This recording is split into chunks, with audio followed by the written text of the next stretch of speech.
Good morning বন্ধুরা, আশা করছি যে যেখানে আছো সুস্থ আছো, ভালো আছো। হ্যাঁ, আমরাও ভালো আছি। আমার সকালটা শুরু হয় রান্নাবান্না দিয়ে, তাই আজকে ভাবলাম তোমাদের রান্না দিয়েই ভিডিওটা শুরু করি। তাই এই যে এখানে দেখতে পাচ্ছ তরকারি হচ্ছে, ভাতটা হয়ে গেছে আর তরকারিটা আর কি হচ্ছে। আর এখানে তরকারি হচ্ছে পটল আলু মাছের ঝোল। তাই যে রান্না করতে করতে চলে আসলাম, হাজব্যান্ডের টিফিনটা মাছ দিয়ে আর কি পুকুরের মধ্যে মানে ভিজানো ছিল, ওটা আর কি মেজে নিচ্ছি। আর অনেকটা লেট হয়ে গেছে, কি বলো তো, আজকে ঘুম থেকে উঠতে না অনেকটা লেট হয়ে গেছে, তাই জন্য রান্নাটাও দেরি হয়ে গেছে। তাই জন্য তাড়াতাড়ি করে ওকে আর কি গুছিয়ে দিচ্ছি। আর আমার লেট হচ্ছিলো দেখে আমার হাজব্যান্ড আর কি বললো, দাও আমাকে দাও, আমিও একটু বেঁধে টেঁধে দিই।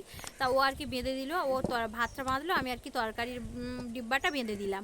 তো ও এখন ব্যাগের মধ্যে ভরে নিচ্ছে, ও তো বার হয়ে যাবে, অনেকটাই লেট হয়ে গেছে, ও যে সময় বার হয় তাছাড়া অনেকটা লেট হয়ে গেছে। তা ও বার হয়ে গেল। তারপরে এই যে দেখতে পাচ্ছ ছেলে কাঁদছিল, বলছিল যে মা আমার খিদে পেয়েছে, তা ওকে একটু হরলিক্স করে দিলাম আর এই দুটো টোস্ট দিয়ে দিলাম, বললাম তুমি ভিজিয়ে ভিজিয়ে, তা ও ভিজিয়ে ভিজিয়ে খাক আর কি। আর আমি এখন বাসি কাজগুলো সেরে নিই। তা মেয়ে যেহেতু বাড়ি নেই, মেয়ে গেছে মামার বাড়িতে, আর ছেলেটা না খুব বিরক্ত করে, বুঝেছো, মেয়ে থাকলে ওর সাথে খেলা করে তো। তা যাই হোক, এই সবজিগুলো আর কি রাত্রে এনেছিল, তাই সবজিগুলো গুছানো হয়নি, এখন সবজিগুলো গুছিয়ে নেব। এনেছিল ক্যাপসিকাম, বেগুন, তারপরে তোমার পটল এনেছিল।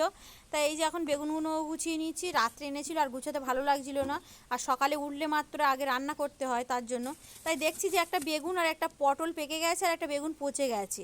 তার মানে কি বলো তো, প্লাস্টিকের মধ্যে ছিল, প্লাস্টিকের ভেতরে ঘাম হয়েছে তো আর কি পচে গেছে। আর এইদিকে দেখতে পাচ্ছ উঠানের অবস্থা একদম বেহাল।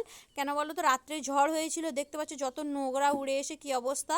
আর এত মেঘ করেছিল না রাত্রে, প্লাস্টিকগুলো আর কি ছেঁচের ধারে পেতে দিয়েছিলাম যাতে জল পড়লে মাটি না ধুয়ে যায়, সেগুলো উড়িয়ে একদম একাকার করে দিয়েছে। তা অনেকটা সময় পর থালা বাসন মাজা কমপ্লিট। তা এখন একটু বসে আছি, দেখছি যে বাইরে এতটাই রৌদ্র, তোমাদের কি বলবো, মানে একদম কাঠ ফাটা রৌদ্র, একদম গাছের পাতা নড়ছে না, দেখতেই পারছো। তাই যে দাবায় বসে আছি আর কি ফ্যানটা ছেড়ে, আর ছেলের সাথে নিয়ে বসে আছি। ছেলেটা আর কি খুব বিরক্ত করছিল, দিদি নেই তো, তা ওকে নিয়ে বসেছি। তাই এই মাছগুলো আর কি আমার শ্বশুর পুকুর থেকে ধরেছে, মোয়াটি মাছ আর একটা বাটা মাছ দিয়ে যাচ্ছে। তাই যে দুধটা এনেছিলাম, তা দুধটা তো গরম করা হয়নি, তা দুধটা একটু গরম করে নিচ্ছি আর কি।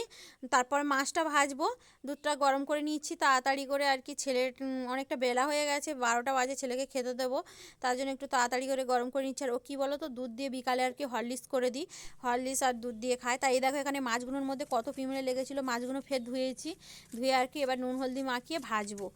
তা যাই হোক, এখন গ্যাসের মধ্যে আর কি কড়া বসিয়ে দিয়েছি, মাছগুলো ভেজে নিই, তারপরে আবার আসছি।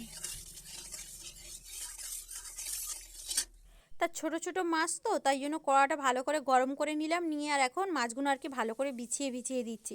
নাহলে কি বলো তো, ঘেঁটে যাবে, যদি একটু কড়া যদি নর্মাল থাকে না, ঘেঁটে ঘেঁটে যাবে, তার জন্য একটু ভালো করে কড়াটা গরম করে আর কি বিছিয়ে দিচ্ছি। তা যাই হোক, ছেলেটার একটু শরীরটা খারাপ দেখছিলাম, কি বলো তো, ওর নায়ের মধ্যে না কি একটা যেন হয়েছে, আমি ঠিক বুঝতে পারছি না যে কি হয়েছে। ওর বাবা তো কাজেতে গেছে, আর কি হয়েছে মানে নাইট একদম ফুলে গেছে ছেলের, একটু ডাক্তারখানাতে নিয়ে যাব। তা যাই হোক, তাড়াতাড়ি করে এগুলো করে নিই। তারপর গুড আফটারনুন বন্ধুরা, এখন হচ্ছে বিকালবেলা আর এখন বাজে 5টা।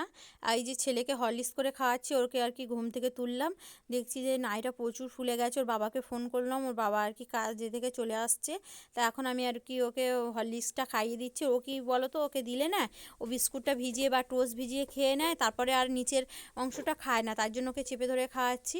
আর এই যে এখানে দেখো নাইটা দেখতে পাচ্ছ, শুয়ে দেখাচ্ছি তো তোমরা বুঝতে পারছো না, দাঁড়াও ওকে দাঁড় করিয়ে দেখাবো, তোমরা তখন দেখবে যে ও নাইটা না অনেকটা ফুলে গেছে, তার জন্য ওকে আর কি ডাক্তারখানাতে নিয়ে যাব। তাই এই যে দেখো একদম নাইটা অনেকটাই ফুলে গেছে, কোনো মানে কি হয়েছে বুঝতেই পারছি না, হঠাৎ করে আর চুলকাচ্ছে।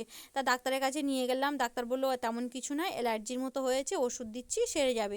তা ওকে নিয়ে আর কি ডাক্তারখানায় যাবো। তাই যে বিকালবেলা ডাক্তারখানায় যাবো, একদম মন ভালো নয়, ছেলেকে নিয়ে বার হয়ে গেছি ডাক্তারখানার জন্য।